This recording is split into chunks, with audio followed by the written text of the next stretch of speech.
This training presentation will explain your role as the coordinator of the Integrated Pest Management, or IPM team. It will also explain the roles and responsibility of the other members that will work with you to control pests and improve the quality of life at your property. It is your role to ensure that the IPM team is successful in implementing IPM. For more in-depth information on any of the topics in this presentation, see IPM, a guide for affordable housing at www.stoppest.org/guide. At the end of this training, there will be a short quiz. Upon completion, you will receive a certificate and a list of links that we reference in the training. So what is Integrated Pest Management, also known as IPM? The goal of IPM, as defined by the U.S. Environmental Protection Agency, is to control pests by the most economical long-term means and with the least possible hazard to people, property, and the environment. Pests need food, water, and a place to hide. Take these away and you begin to solve the pest problem in a sustainable way. You learn more specifics about the IPM process for solving a pest problem in a few slides.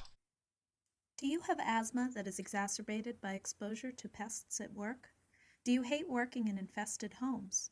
Do you fear bringing pests home at the end of the day? Are you frustrated by infestations that never go away? An effective IPM program will address all of these concerns.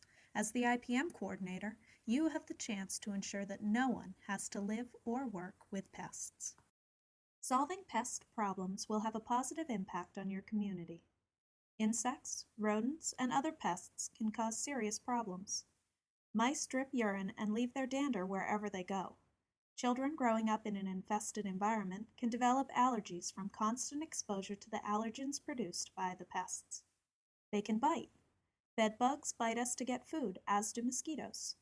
Bites are not only unpleasant, they can be dangerous. Pests can contaminate food. They often like our food or our pets' food as much as we do. They may not eat much, but they can leave dangerous bacteria like salmonella behind. They can carry disease. People can become so frustrated with pests that they overreact and ignore pesticide labels. This can lead to illegal, dangerous applications that may be more hazardous than the pests. It can also cause problems such as pesticide resistance and spreading of pests throughout the building. Pests can hitchhike to reinfest new areas and are also a violation of some housing codes. Many properties still rely on calendar-based pesticide applications. That is not IPM. With the invention of pest-specific pesticides and regulations restricting where they can be applied, applications are becoming less risky for humans and non-target animals, but we are not able to rely on pesticides on their own to solve pest problems. Luckily, IPM works better than using pesticides alone.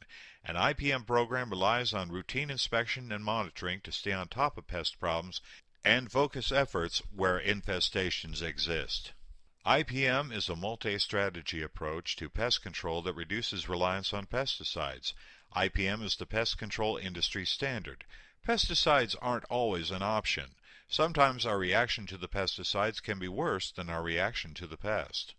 IPM is the most effective way to manage pests.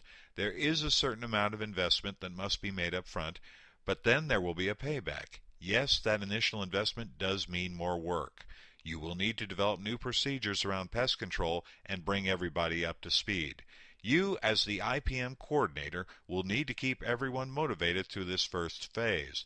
For example, there may be increased work orders for maintenance now that we are taking care of previously unreported pest-friendly conditions. But once the investment has been made, you will get fewer complaints, have fewer pests, and have a better place to work and live. This is when you will benefit from reduced costs. You should track work orders and costs associated with IPM so that you can see these changes over time. The purpose of this training is to outline your role as the IPM coordinator at your property. You will learn more about pests and their control methods at the Integrated Pest Management in Multifamily Housing training that may be held at your site and by visiting StopPests.org. For now, you just need to understand the concept behind IPM. IPM takes what we know about pests and uses it against them in each setting. Pests have needs the same as we do and have adapted very well to living with us. They think we maintain our buildings just for them. Like humans, pests need food, water, and shelter, or a place to hide. Take these away and the pests will die off or become more vulnerable to our control measures. Think of each of these as individual legs of a three-legged stool. If you can eliminate one of the legs, the stool falls over. To solve many pest problems and prevent future infestations, you also need to know how a pest got into an area. You will learn to be a keen observer in and around your building. You will constantly ask yourself, if I were a pest, where would I hide? What would I eat? Where would I drink? You will begin to see pest-conducive conditions around your property. Thinking in this way is essential for success in IPM. Using IPM to solve a pest problem can be broken down into 5 steps. Take a moment to read these out loud. You will be using this list a lot.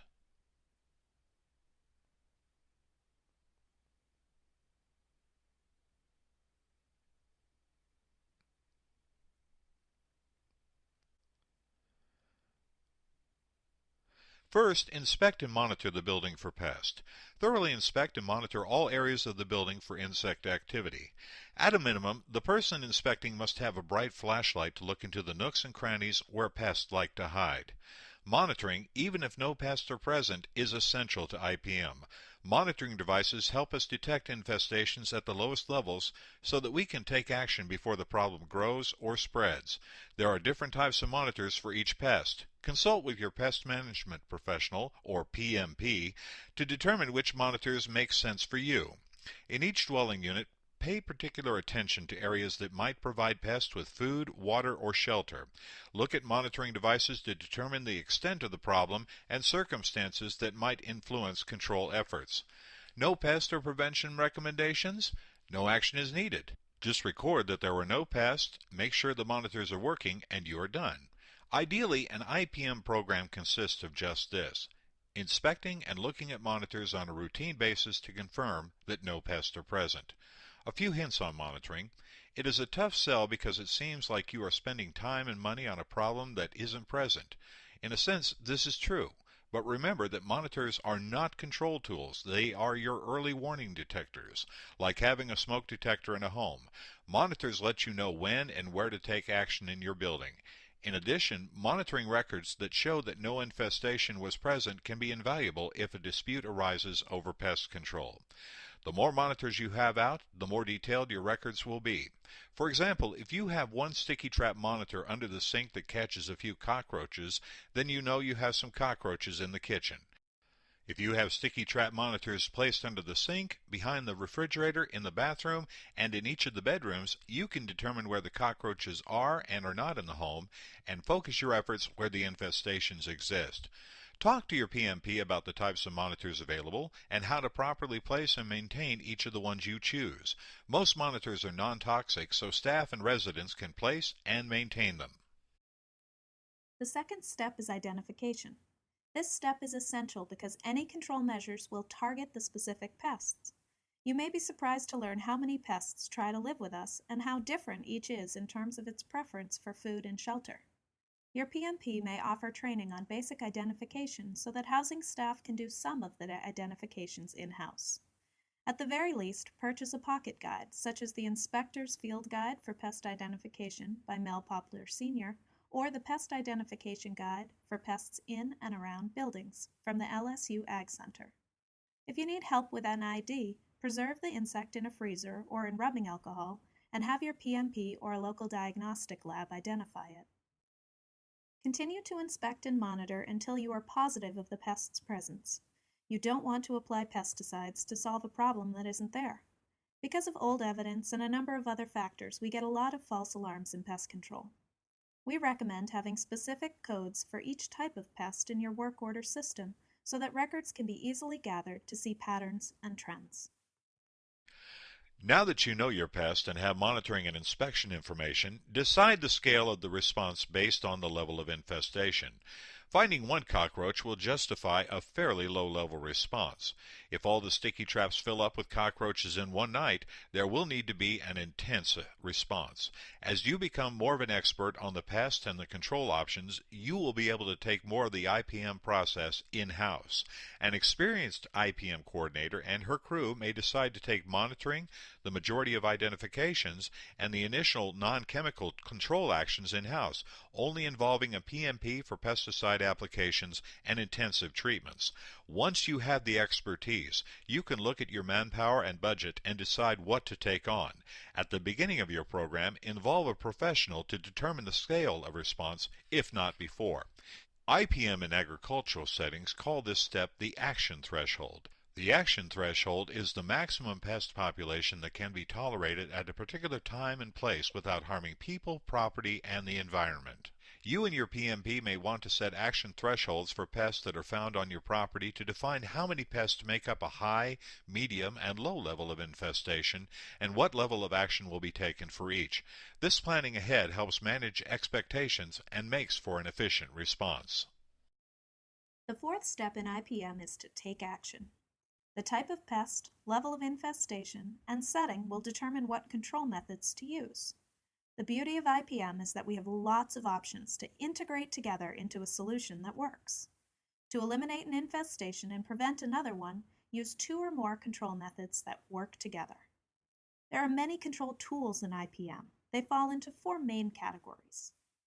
Cultural control methods are changes in behavior aimed at taking food and water away from pests. An example would be doing dishes in the evening before the pests come out. Physical control measures are physically removing pests or blocking them out through maintenance repairs. Mechanical control methods are traps or other mechanical devices that kill or trap pests. And finally, chemical control is using least risk, in terms of toxicity and risk of exposure, EPA-registered products that will get the job done. Note that using only pesticides, even low-toxic choices, is not IPM. As you can imagine, this step can be challenging. You may have to coordinate the efforts of, and records made by, maintenance, resident support services, and the PMP. Record keeping is key to every step in IPM, and this is no exception. One of your main jobs as the IPM coordinator is to make sure everyone knows their role, does their part, and feels a part of the IPM team. A streamlined record-keeping system is essential for IPM. Fifth and finally, the last step in IPM is to evaluate the effectiveness of your control efforts. Documentation, monitoring, and follow-up inspection, including interviews with residents, will confirm your success. After an infestation is gone and contributing problems are alleviated, the area can return to the regular inspection and monitoring schedule. Ideally, a unit is simply inspected and monitored routinely to confirm that no pests are present. How often routinely is will vary by property and even unit. You will have to be the judge of how frequent each area needs to be inspected and monitored to stay ahead of any problems. As I mentioned, documentation is essential for IPM. We strongly recommend that you use an IPM log to record observations, evidence of pest or lack thereof, and actions taken by anyone on the IPM team. In addition to pesticide application information, a log should include notes on resident housekeeping and maintenance repairs that pertain to pest control. Keeping and using a log that includes the complete service history on each unit or area helps identify trends and keeps everyone on the same page, literally. Individual building logs should be customized to each site for maximum effectiveness. You can find samples for you to customize at StopPest.org. The 5 steps of IPM apply to individual infestations within units, common areas, or on the grounds. A property-wide IPM program is the collective efforts of managing pests. In addition to property-wide monitoring and going through steps 2 through 5 to solve pest problems that arise, an IPM program includes preventative measures to reduce the chances that pests will walk, crawl, or be brought into your property. The 2 main ways we prevent pests in multifamily housing are by educating residents and staff about how they can prevent hitchhiking pests and getting rid of as many pest-conducive conditions as possible. There are a number of ways to educate IPM team members. A few common ways: bring groups together for in-person training, tune into webinars that are offered periodically by IPM experts, distribute fact sheets and pamphlets, put information in the resident newsletter, include IPM information into move-in packets, and have the residents watch the tenant's role in IPM video. Talk to residents one-on-one as staff go around doing routine services, and encourage staff and residents to learn more through StopPests.org, Facebook, Stop Pests on Twitter, YouTube, or our blog.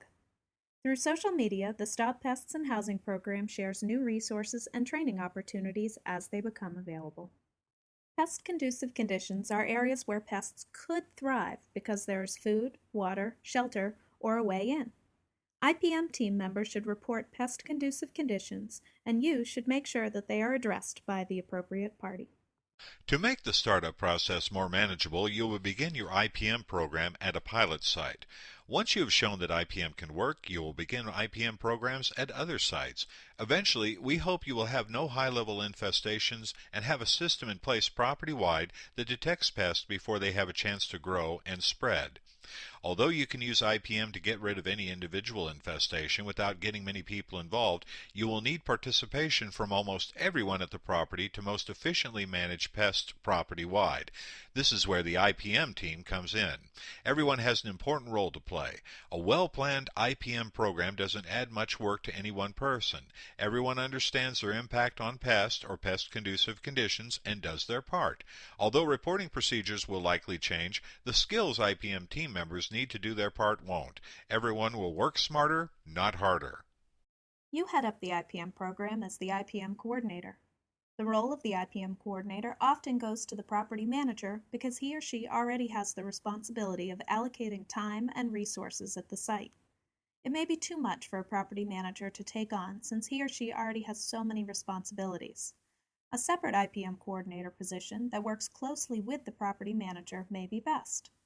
After watching this presentation, if you think that you are not the appropriate person for the IPM coordinator position, talk with your supervisor about your concerns.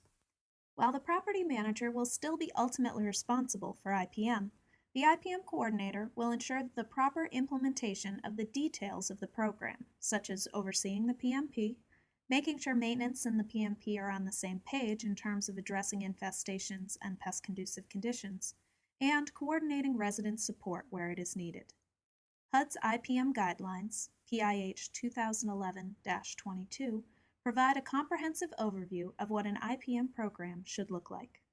Maintenance and custodial crew ensure that the building is clean and pest-proof. They manage trash handling and know how to think of the building exterior and individual unit walls as the protective skin.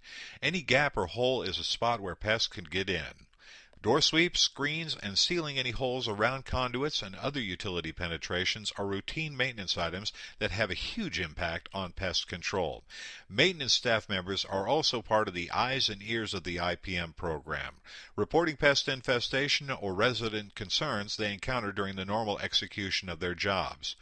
Maintenance and custodial staff must seal cracks, install barriers to pest entry and movement, fix leaks that might provide water to pests, eliminate moisture problems, possibly assist with unit preparation, keep common areas clean and sanitary, especially trash chutes and dumpsters, monitor for pests, and report problems and actions in unit and common areas. Landscaping and ground crews also contribute to pest control by reducing the plant-related pest-conducive conditions.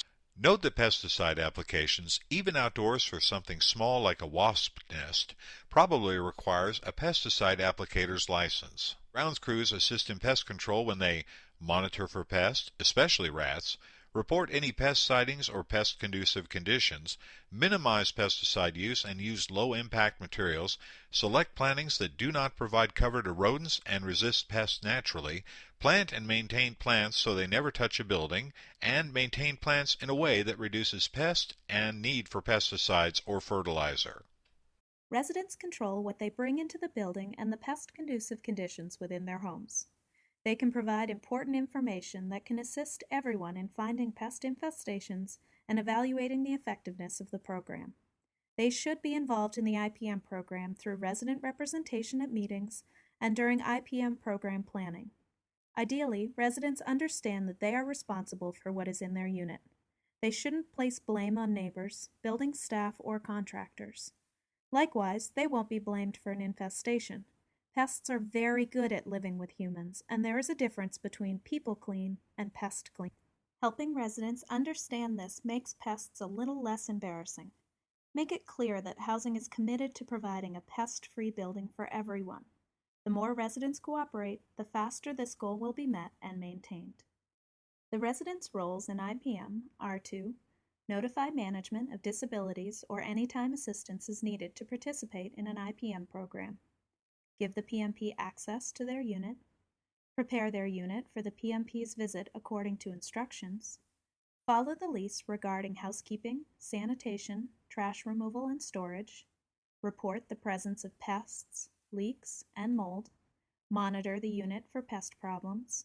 And help and educate family members and neighbors. Resident support services, which may be the responsibility of the property manager or a local partner, can provide assistance for residents that cannot do their part.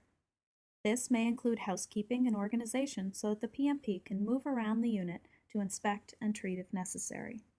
Support services can also assist in educating residents on the importance of reporting pests and reporting maintenance issues such as leaks, holes, and mold. If a resident isn't cooperative, that doesn't mean their unit should be excluded from the IPM program. To control pests building-wide, every unit must be addressed. With frequent visits and thorough treatment from a PMP, even a heavy infestation can be eliminated without resident cooperation. This level of involvement won't be cost-effective building-wide, but it is an option in certain circumstances. We also encourage you to involve community partners in your IPM program. The resources, expertise, and possibly enforcement abilities they bring to the table can further spread out the work. Consider inviting health departments, code enforcement, faith-based organizations, and health-related nonprofits to your team. Pest management is a topic on which almost everyone can come together.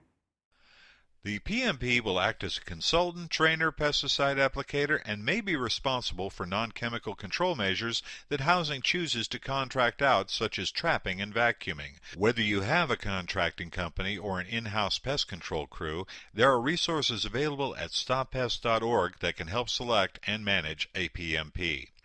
The IPM coordinator wields much power over the PMP, in some cases the power of the purse.